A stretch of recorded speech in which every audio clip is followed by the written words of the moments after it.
Selamat pagi Bapak Ibu Saudara. Pada pagi hari ini saya yakin kalau kita boleh ada, ini semua hanya karena kasih anugerah Tuhan. Sebelum kita akan memulaikan aktivitas-aktivitas kita pada hari ini, saya akan mengundang kita untuk belajar bersama-sama sebagian dari firman Tuhan yang akan saya beri judul kekuatan dalam keterbatasan, yang dapat kita baca bersama-sama dari 2 Tawari 14 ayat 11. Saya ulangi, 2 Tawari 14 ayat 11. Saya akan bacakan untuk kita semua. Kemudian Asa berseru kepada Tuhan Allahnya, "Ya Tuhan, selain daripada Engkau, tidak ada yang dapat menolong yang lemah terhadap yang kuat. Tolonglah kami ya Tuhan, Allah kami, karena kepadamulah kami bersandar dan dengan namamu kami maju melawan pasukan yang besar jumlahnya ini. Ya Tuhan, Engkau Allah kami, jangan biarkan seorang manusia mempunyai kekuatan untuk melawan Engkau." Ayat yang baru kita baca merupakan sebuah bagian dari perikop di pasal 14 ini dari ayat 2 sampai 15 yang menceritakan tentang kemenangan besar yang dialami oleh bangsa Yehuda yang pada saat itu dipimpin oleh Raja Asa saat melawan Raja Zerah, Raja Ethiopia yang pada saat itu membawa begitu banyak pasukan untuk menyerang bangsa Yehuda. Dari ayat ini kita dapat belajar berbagai hal. Bagaimana kita dapat mendapatkan kekuatan dalam keterbatasan. Poin yang dapat kita pelajari hari ini adalah bahwa kita berani menyadari keterbatasan dan bahwa Tuhan adalah satu-satunya sumber kekuatan. Raja Asa mengajarkan kita betapa pentingnya keberanian untuk menyadari keterbatasan diri sebagai manusia. Sebagai raja, ia bisa saja menunjukkan sikap seolah kuat dan mampu di hadapan rakyatnya. Kalau kita lihat di ayat sebelumnya, di ayat yang ke-8, pasukan-pasukan Asa yang dari Yehuda jumlahnya 300.000 orang yang membawa perisai besar dan tombak. Dan yang dari Benyamin jumlahnya 280.000 orang yang membawa perisai kecil sebagai pemanah. Mereka semua pahlawan-pahlawan yang gagah perkasa.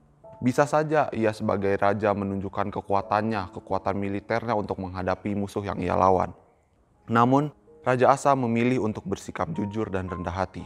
Ia tidak ragu mengakui di hadapan Tuhan dan di hadapan rakyatnya bahwa pasukannya tidak sebanding dengan musuh yang lebih besar. Ketika berhadapan dengan ancaman yang lebih besar, yaitu ancaman dari Ethiopia, Raja Asa tidak mau mengandalkan kekuatan manusia, kekuatan militernya. Sebaliknya, ia dengan rendah hati mengakui ketidakmampuannya di hadapan Tuhan dan menyadari bahwa tanpa Tuhan, mustahil baginya untuk meraih kemenangan. Ia menunjukkan keberanian dan kerendahan hati kepada Tuhan bahwa hanya kekuatan Tuhanlah yang mampu membuat dia keluar dari permasalahannya. Ia membutuhkan intervensi Allah. Saat ia merasa lemah di hadapan Allah, ia tahu itu bukan suatu hal yang memalukan, tetapi justru melihatnya sebagai kesempatan untuk bergantung kepada Tuhan. Berani menyadari keterbatasan diri bukan berarti kita lemah atau tidak dewasa rohani, melainkan sebaliknya menunjukkan bahwa kita seorang yang dewasa secara rohani. Karena saat kita mampu mengakui bahwa kita lemah dan kita tidak bisa melakukan semua hal sendiri, kita memberi ruang bagi Tuhan untuk bekerja dalam kehidupan kita. Mungkin ada saat di mana kita dalam pekerjaan, dalam keluarga ingin menunjukkan bahwa kita bisa melakukan hal-hal yang sebenarnya kita tidak bisa lakukan. Pada saat itulah Tuhan ingin kita mengakui bahwa kita hanya manusia yang terbatas yang membutuhkan pertolongan Tuhan. Poin kedua adalah doa sebagai wujud harapan kita kepada Tuhan.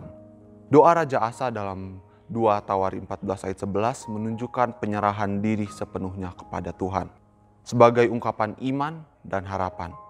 Raja Asa tidak hanya berdoa sebagai bentuk permintaan bantuan, tetapi juga untuk mengakui bahwa Tuhan adalah pemegang kendali yang sejati. Dalam doanya Raja Asa menunjukkan iman yang kokoh dan percaya bahwa Tuhan sanggup melakukan segala sesuatu.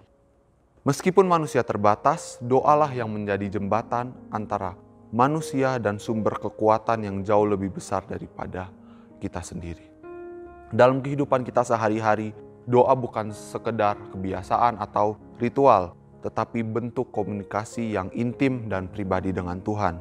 Saat kita berdoa, kita diajak untuk menyerahkan seluruh ketakutan, kekhawatiran, dan rencana kita ke dalam tangan Tuhan. Doa bukan hanya tempat kita meminta, tetapi tempat kita berserah, memberi ruang agar kehendak Tuhan yang terjadi. Contohnya saat kita menghadapi suatu masalah yang besar, Daripada kita hanya mengandalkan pikiran diri sendiri, kekuatan diri sendiri, atau orang lain, kita dapat lebih dahulu datang kepada Tuhan dalam doa dan menyatakan iman kita, percaya bahwa apapun hasil yang terjadi, Tuhanlah yang mengatur yang terbaik. Dari kisah Raja Asa dalam 2 Tawari ini, kita belajar bahwa Tuhan adalah pemberi harapan yang pasti, yang selalu hadir di tengah keterbatasan kita.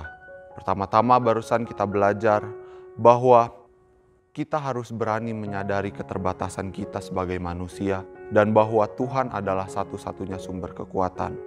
Dan juga kita belajar bahwa doa adalah wujud harapan kita kepada Tuhan. Inilah yang harus membuat kita jadikan Tuhan sebagai pusat kehidupan kita. Marilah kita hadapi setiap tantangan dalam kehidupan kita dengan percaya bahwa Tuhan yang kita sembah adalah Tuhan yang memberi kita harapan yang sejati. Dalam segala keadaan bersandarlah kepada Tuhan karena Tuhan tidak pernah mengecewakan. Mari kita bersatu dalam doa. Tuhan Yesus yang baik, terima kasih Tuhan kalau kami telah mendengarkan sebagian dari firman-Mu. Kami percaya Tuhan bahwa kami manusia yang terbatas dan kami membutuhkan Engkau dalam setiap kehidupan kami Tuhan. Kami membutuhkan Engkau, kami menyerahkan semua tantangan kami kepadamu Tuhan. Kami ingin berjalan bersama Engkau Tuhan karena kami percaya rancangan-Mu adalah rancangan yang terbaik. Kami akan kembali melanjutkan aktivitas kami Tuhan.